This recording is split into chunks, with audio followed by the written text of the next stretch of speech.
Des milliers de touristes auraient été contaminés au Covid-19 à Ischgl, station à l'ouest de l'Autriche, faisant de cette ville le premier grand foyer de contamination en Europe. Aujourd'hui, plus de 42% des habitants présentent des traces de coronavirus, selon une étude publiée ce jeudi, ce qui confirme le statut de foyer épidémique de cette station touristique. Mais seuls 15% des personnes présentant des anticorps avaient auparavant fait l'objet d'un test positif.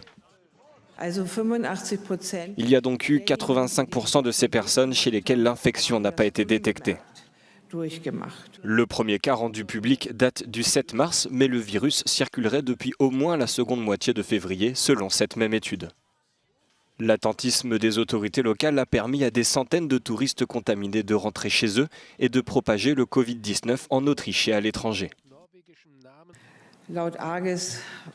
Selon nos données, 40% des infections en Autriche sont dues au foyer d'Ischgl. Près de 80% des habitants de cette station du Tyrol ont pris part à cette étude réalisée fin avril. Pour les experts, l'important est maintenant de savoir si une première infection de cette ampleur peut aboutir à une immunité collective. D'après ce que nous savons aujourd'hui, il n'est pas certain que la présence d'anticorps dans le sang conduise à une immunité durable.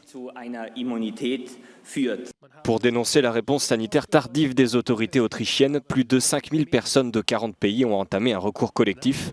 Une enquête préliminaire a été ouverte. Depuis le début de la pandémie, le coronavirus a fait près de 700 morts en Autriche, seulement 2 à Ischgl.